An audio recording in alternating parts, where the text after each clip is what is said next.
بسم اللہ الرحمن الرحیم۔ شروع اللہ کے نام سے جو بڑا مہربان نہایت رحم والا ہے۔ آج کا ہمارا ٹاپک معراج النبی صلی اللہ علیہ وآلہ وسلم ہے۔ تو چلتے ہیں ٹاپک کی طرف۔ شب معراج اسلام کی تاریخ میں ایک اہم واقعہ ہے اور اس پر ایمان لانا لازمی قرار دیا گیا ہے۔ امام جعفر صادق نے فرمایا، جو معراج کے واقعے پر یقین نہیں رکھتا وہ ہم میں سے نہیں ہے۔ قرآن حکیم میں بھی اس مقدس رات کا ذکر آیا ہے، جس میں واضح طور پر لکھا گیا ہے کہ ماہ رجب کی 27 تاریخ کو اللہ تعالیٰ نے حضرت جبرائیل علیہ السلام کو حضرت محمد صلی اللہ علیہ وآلہ وسلم کے پاس بھیجا۔ انہوں نے ساتوں آسمان کی سیر کے لیے اور قرآن حکیم میں اس بابرکت سفر کو معراج کا نام دیا۔ 27 رجب کی رات حضرت جبرائیل علیہ السلام حضرت محمد صلی اللہ علیہ وآلہ وسلم کے گھر حاضر ہوئے اور آپ صلی اللہ علیہ وآلہ وسلم کو نیند سے بیدار کیا اور اللہ کا پیغام دیا۔ حضرت محمد صلی اللہ علیہ وآلہ وسلم نے اٹھ کر وضو فرمایا اور اپنے گھر سے باہر تشریف لے آئے۔ پہلے آپ خانہ کعبہ تشریف لے گئے اور وہاں سے مسجد اقصی تشریف لے گئے۔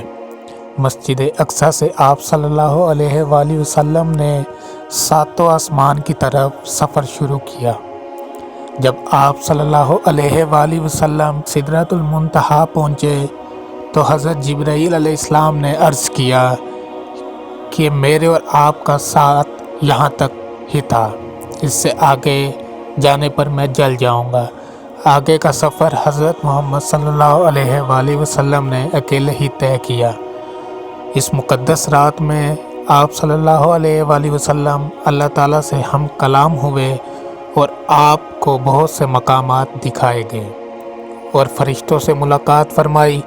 آپ نے سب کو نماز پڑھائی۔ اس رات آپ کو جنت اور دوزخ بھی دکھائے گئے۔ آپ نے طرح طرح کی سزا میں مبتلا لوگوں کو دیکھا اور اس رات امت محمدی کو 5 نمازوں کا تحفہ دیا گیا اور ساتھ ہی ان 5 نمازوں کی ادائیگی کے بدلے میں 50 نمازوں کا ثواب کی بشارت سنائی گئی۔ 27 کی بابرکت رات میں آپ صلی اللہ علیہ وآلہ وسلم نے بہت عبادت کی اور سارا دن روزے میں رہے۔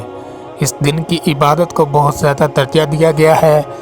شب معراج پر یقین رکھنا ایمان کا حصہ ہے۔ معجزات معراج النبی صلی اللہ علیہ وآلہ وسلم کو دیکھ کر اس رات پر ایمان اور بھی مضبوط ہو جاتا ہے۔ تو یہ تھا آج کا ہمارا ٹاپک۔ امید آپ کو ویڈیو اچھی لگی ہو۔ اگر ویڈیو اچھی لگی ہے تو ویڈیو کو لائک اور شیئر ضرور کریں اور چینل کو سبسکرائب کریں تاکہ ایسے حسین اور خوبصورت واقعات آپ تک پہنچتے رہیں۔ تب تک کے لیے اللہ حافظ۔